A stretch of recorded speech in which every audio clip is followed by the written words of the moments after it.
Fl-isem tal-Missier u tal-Iben u tal-Ispirtu Santu, il-grazzja ta' Sidna Ġesu Kristu u l-paċi ta' Kristu irxoxt tkunu ma'kom il-koll.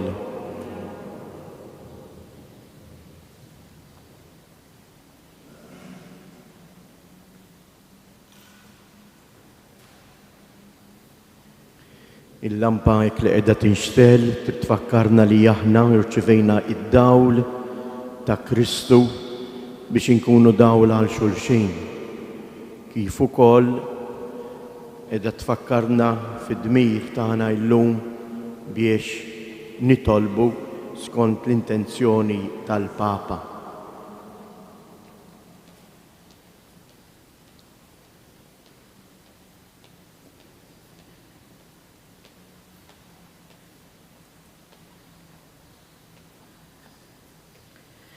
Qari mill-Evanġelju skont San Luqa.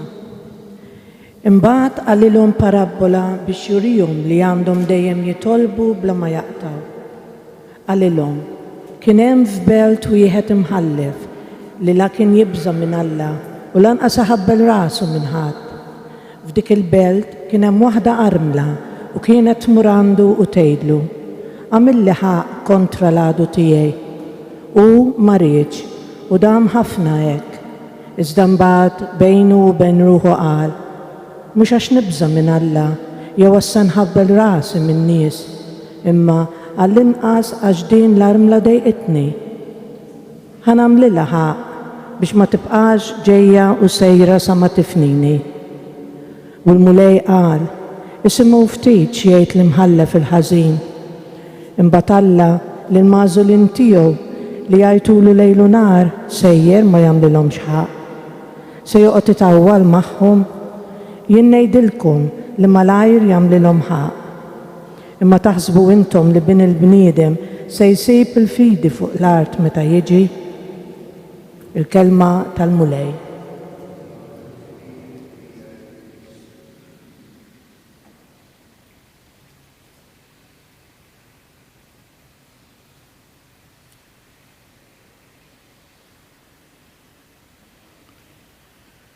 Ħuti jeżies, iż-żmien ta' din il-pandemija ħalla effetti qawwija fuq ħajjitna. Din hija l-prova, hija okkażjoni biex nagħtu xhieda tal-fidi tagħna, biex nissettqu fit-tama u nwettqu ġesti ta' imħabba permezz ta' opri tal-karità, tal-ġisem u tar-ruħ. Ħafna ġew milquta mid-batija għax tilfu xi persuna għażiża jew ma setgħux ikunu magħha u jew itħalli d-dinja jew waqt id-difna. Ir-relazzjonijiet familjari u soċjali għaddejjin minn prova jibsa. Il-kriżi ekonomika u n-nuqqas ta' xogħol inislu biża' dwar il-futur dejjem iżjed inċert għal familji tagħna. F'din l-esperjenza xi ftit jew wisq inħossuna bħal komunità nisranija li t-test tal-Atti tal-Apostli jiddeskrivija b'din l-espressjoni tas-sew sabiħa. Fl-istess ħin, il-Knisja kienet qiegħda titlob lil Alla bil-ħerqa.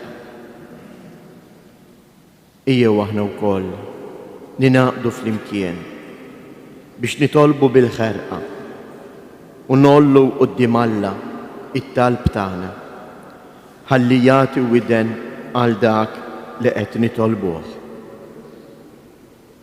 F'dan ix-xahar ta' Mejju ejjew ninaqdu mal-Papa Franġisku li qiegħed isejjaħ lill-Knisja kollha sabiex flimkien ma' Marija Omm Alla titlob għat-tmiem ta' dan it-tiġrib.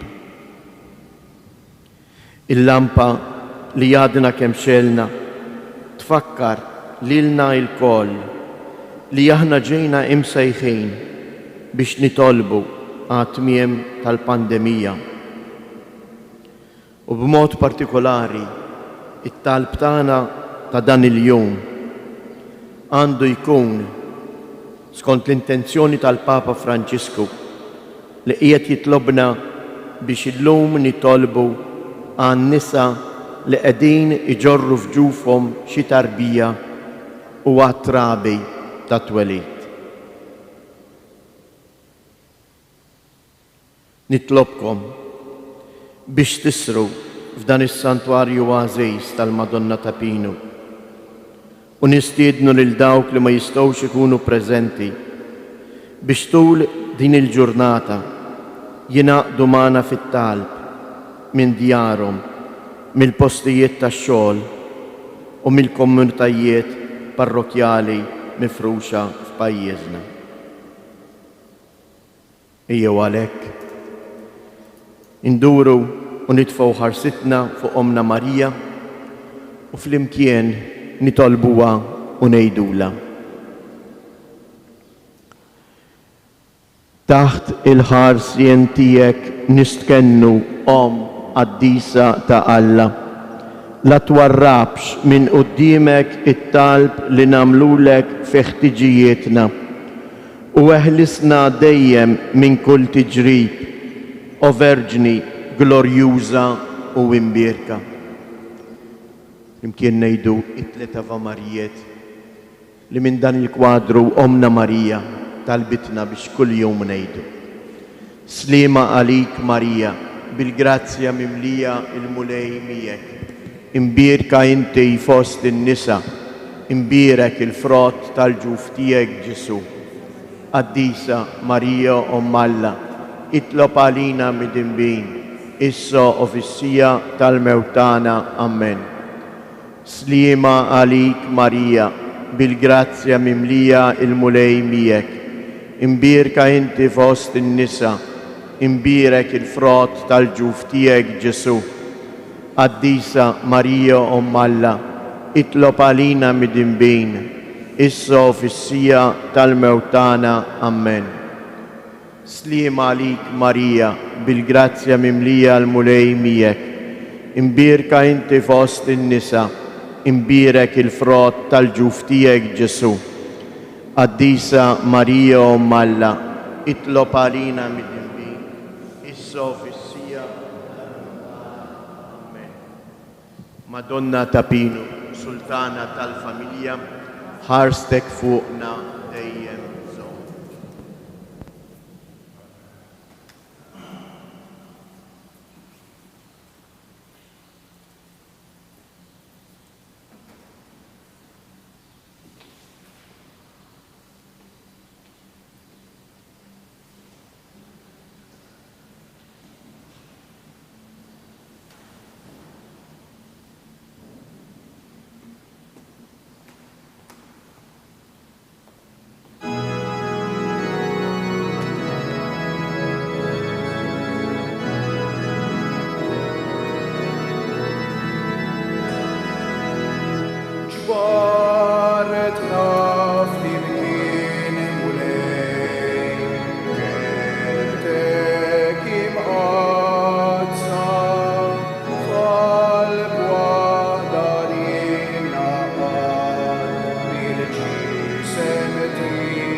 Fl-isem tal-Missier u tal-Iben u tal-Ispirtu Santu, il-grazzja ta' Sidna Ġesu Kristu tkun ma'kom il-koll. Sejrin nofru dan is-sagrifiċċju tal-Quddisa għar-Roħ Giuseppi u Giuseppa Gallia. Ħuti, ejjew narfu ħtijietna biex nitħejjew tajjeb għal-misteri qaddisa.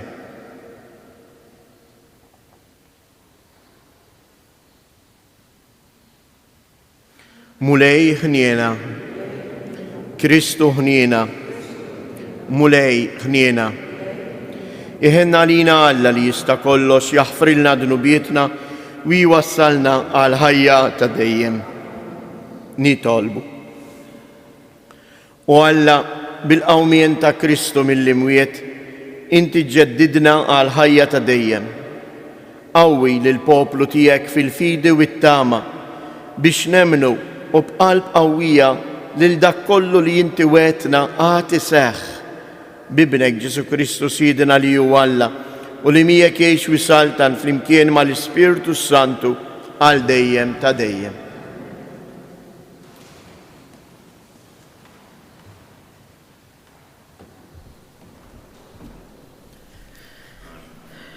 Għarim il-ktieb tal-Atti tal-Apostli.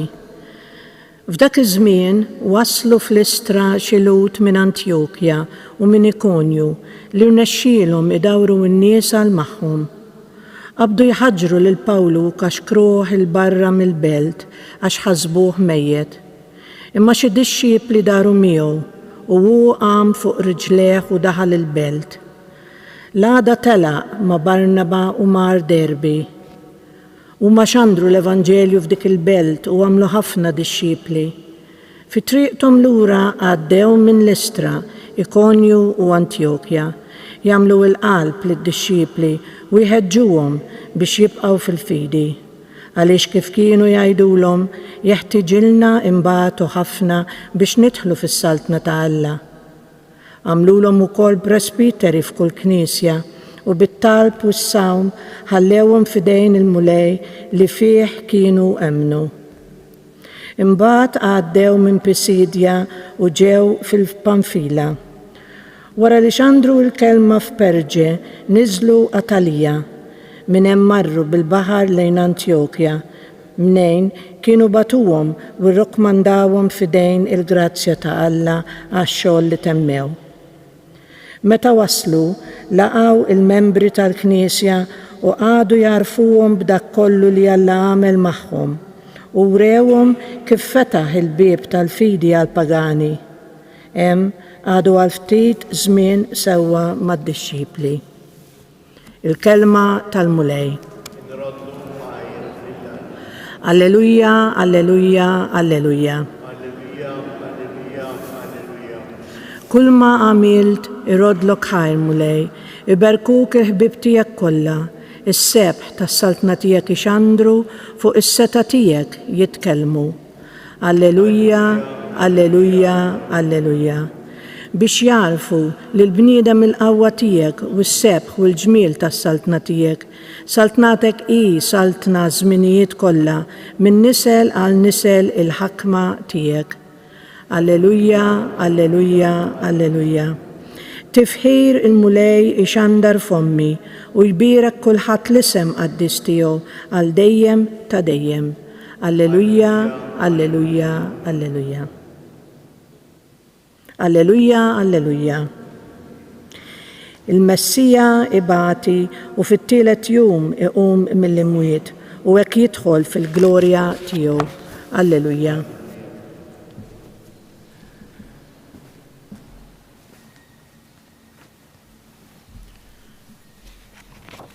Il-mulej ma'kom. Qari mill-Evanġelju skont San Ġwan. F'dak iż-żmien Ġesu qal lid-dixxiepli tiegħu: Jiena inħallilkom is-sliem. Natikom is-sliem tiegħi, ma natihulkomx kif tagħtih id-dinja. Tħallux qalbkom titħawwat u lanqas titbeżza. Smajtu xettilkom, jiena sejjer u nerġa' niġi għandkom. Kieku kontu tħobbuni, kontu tifirħu li sejjerant il-missier, għax il-missier huwa akbar minni. U għettilkom dan min issa qabel ma jseħħ biex meta jseħħ temnu. Miniex se nkellimkom iżjed fit-tul għax il-prinċep tad-dinja ġie kontra tiegħi xejn ma jista' jagħmel, iżda ħalli d-dinja taraf li jiena nħobb lill-missier u li nagħmel kif ordnali il-missier. Il-kelma tal-mulej.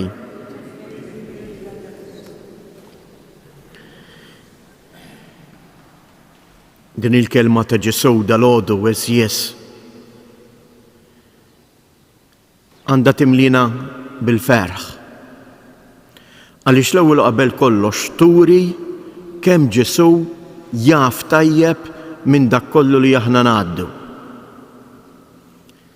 Tħallux qalbkom titħawwat u titbeżza. Jaf il-mulej li quddiem il-mart, quddiem din il-pandemija, quddiem inkwiet fil-familja, quddiem problemi li magħhom inħabtu wiċċhom il-ħajja tagħna ta' kuljum. Ħafna drabi nitħawdu jew nibżgħu u naqtaw qalbna. Imma l-mulej Ġesu qed jgħidilna tħallux qalbkom titħawwat u titbeżza. Għaliex? U jagħtilna r-risposta. Għax jiena sejjer u nerġa' niġi għandkom. Interessanti din il-frażi ta' San Ġwan ma jgħidilniex jiena sejjer u nerġa' niġi magħkom, imma niġi għandek. Niġi u nidħol u nammar f'dik il-qalb li titħawwat, li tibża. Jew għalhekk iżjes nirringrazzjaw il-mulej tal-li ma jħalliniex weħidna, tal-li jammar fina. Minn hawn ftit ieħor hekk kif qegħdin kif għadna kemm irċivejna l-kelma tiegħu u ħallejnija tidħol fina, minn hawn ftit ieħor se jkunu stess bil-ġisem ħaj fl-Ewkaristija li jingħaqad fina, jidħol fina, jiġi għandna. Jew nitolbuh biex aħna wkoll inkomplu nikbru fil-fidi tagħna fih billi dik il-kelma li hu jgħidilna ngħixuha.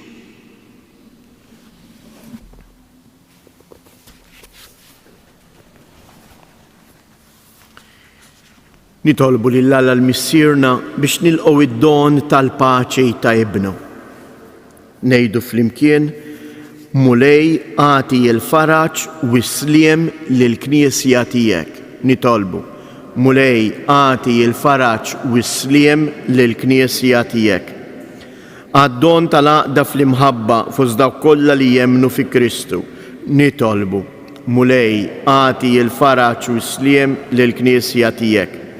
Għal paċi vera fost il-bnedmin li ma tinkisibx bl-isforzi umani imma bit-talb. Nitolbu mulej għati il-faraġ u s-sliem lill-Knisja tiegħek. Għalina il-koll biex inħossu fina sens ta' solidarjetà fiħdan il-poplu ta' Alla għal kull inizjattiva tajba li timbet f'nofsna. Nitolbu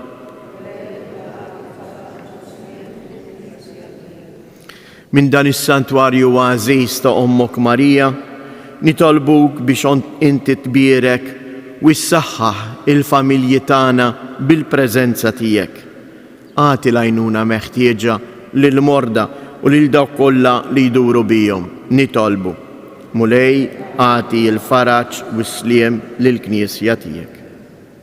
Mulej Alla tagħna eħlisna mill-biża' u mit-taħwit tal-qalb ħalli ngħixu bħal għoliet fis-sliem għal qadi tal-Knisja u taħutna. Nitolbu bi Kristu Siedna. Amen.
Itolbu ħuti biex dan is-sagrifiċċju tiegħi u tagħkom ikun joġob lil Alla l-Missier li jista' kollox.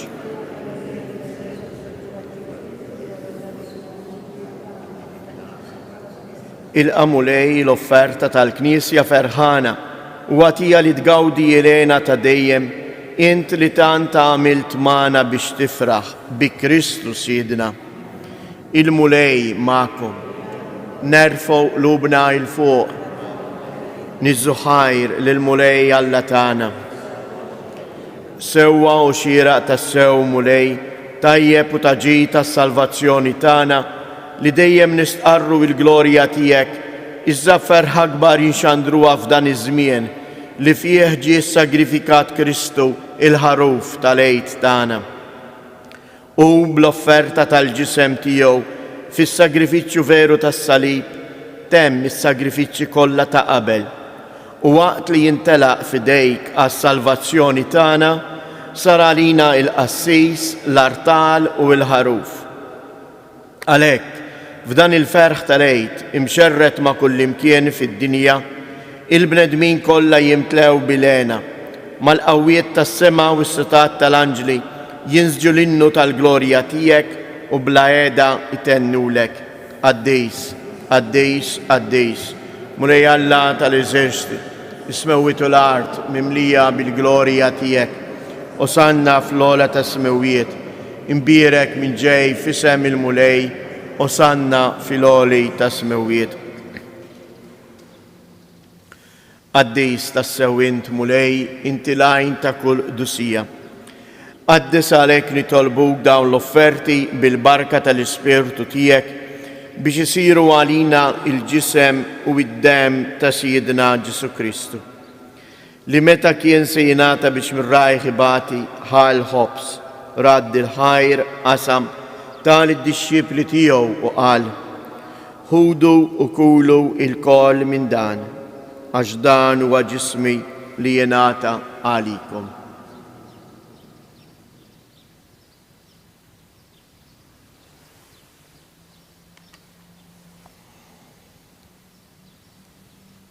Ekku koll wara li klaħal kalċi, reġarad il-ħajr tal id-dixxiepli tiegħu u qal: ħudu u wixorbu minnu il-koll, għax dan huwa il-kalċi ta' demmi tal-patt il-ġdid li jibqa' l dejjem. Id-dem li jxirret għalikom u għal-bnedmin kollha għal maħfra ta' dnubiet. Għamlu dan b'tifkira tiegħi.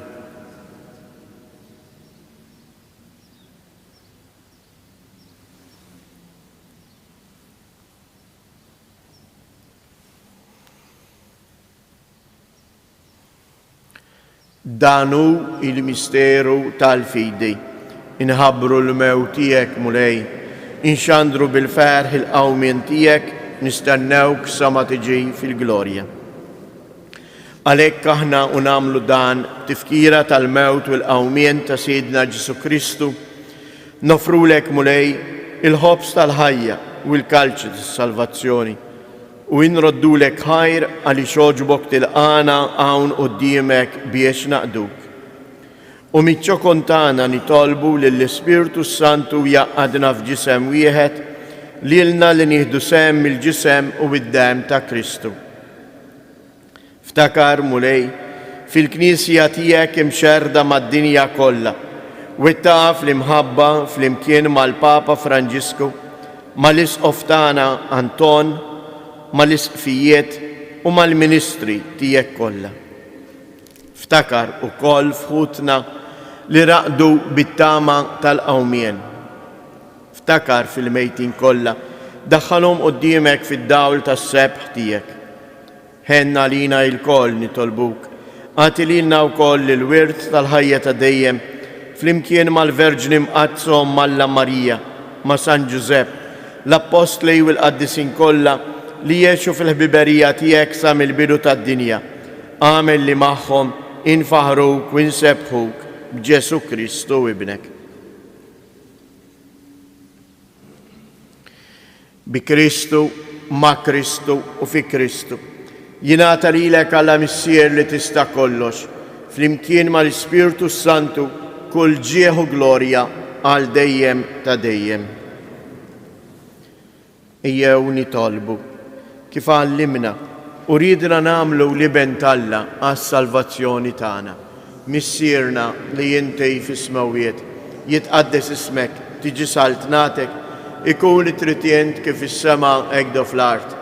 Ħobżna ta' kuljum matina llum, aħfrilna dnubietna bħalma naħfru lil min ħati għalina u la ddaħħalniex fit-tiġrib iżda eħlisna mid-deni.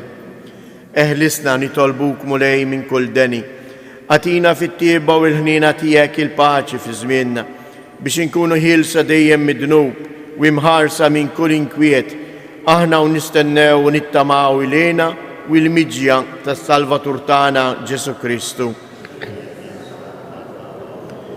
Mulej Ġesu Kristu li jgħid lill-Apostli tiegħek inħallilkom is-sliem natikom is-sliem tiegħi, la tħariex lejn dnubietna, iżda ħares lejn il-fidi tal-Knisja tiegħek.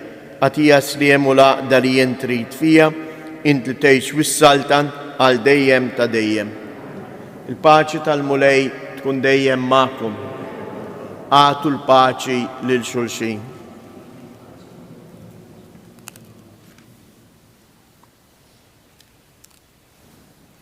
Ħarruf ta' Alla li tneħħi dnubiet tad-dinja ħenna għalina. Ħarruf ta' Alla li tneħħi dnubiet tad-dinja ħenna għalina. Ħarruf ta' Alla li tneħħi dnubiet tad-dinja għatina il-paċi.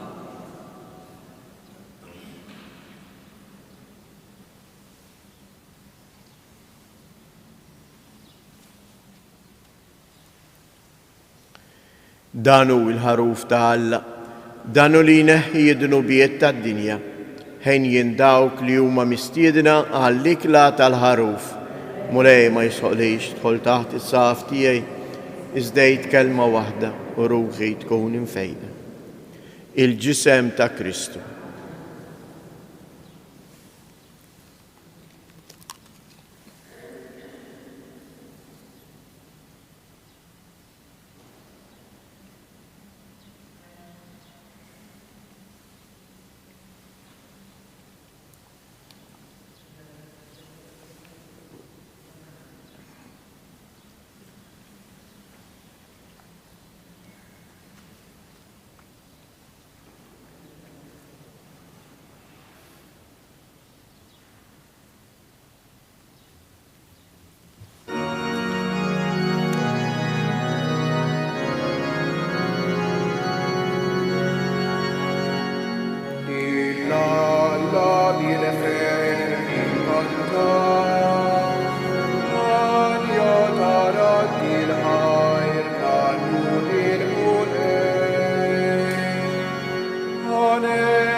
Nitolbu.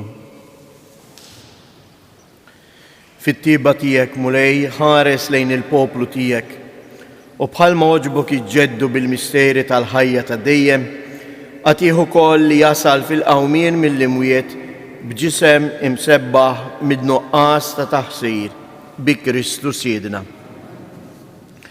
Nfakkarkom li għada jekk il-bambin irid nibdew il-mixja tal-Erbat. Dan is-santwarju l-ħinijiet tal-programm tal-Erbat jew jekk tiftakru tajjeb bħallum sena il-knejjes tagħna kienu kollha magħluqin. Kien ikun hemm biss xbija tal-kwadru tal-Madonna ta' Pinu hemm barra wara bieb magħluq. Għall-grazzja tal-Alla is-sena il-knejjes tagħna huma miftuħa u għalhekk inħeġġiġkom biex tiġu u żżuru u nitolbu għat-tmiem ta' din il-pandemija. Il-programm ta' dawn l-Erbat ikun hekk. Filgħodu il-quddies ikun fil-5, fis-6, fis-7, fit-8:30 quddiesa wkoll li tkun imxandra fuq il-mezzi soċjali tad-Djoċesi u tas-Santwarju u fid-9:15 ta' filgħodu. Imbagħad fil-11 ta' filgħodu tibda l-adorazzjoni mill-11 li tibqa' sejra sal-5 ta' filgħaxija biex imbagħad nagħtu bidu għal quddies ta' filgħaxija li jkun f'dawn il-ħinijiet. Fil-5, fis-6:30 quddiesa wkoll imxandra fuq Radju Marija u fit-8 ta' filgħaxija. Imbagħad titkompla l-adorazzjoni u tingħata l-barka sagramentali fil-għeluq tal-jum fil-10 ta' bil-lejl. Inħeġġiġkom ukoll biex tkomplu tiġu biħġarkom kull filgħaxija hawnhekk fis-6 biex ninaqdu ma' santwarji barranin dawk li jażel il-Papa biex nitolbu lill-Omna Marija għal tmiem din il-pandemija. Illum is-santwarju li minnu se tingħati t-talba tar-Rużarju u li mistednin ninaqdu miegħu huwa santwarju għażiż ferm, is-santwarju ta' Nażaret. Il-grotta fejn l-iben ta' Alla sar bniedem fil-ġuf ta' Marija. U għalhekk anke l-Papa għażel li matul din il-ġurnata noffru it-talb tagħna għal dawk l-ommijiet li qegħdin jistennew tarbija kif ukoll għat-trabi. Il-mulej magħkom. Iberikkom Alla li jista' kollox, il-Missier, l-Iben u l-Ispirtu Santu. Morru u għejxu fil-paċi ta' Kristu.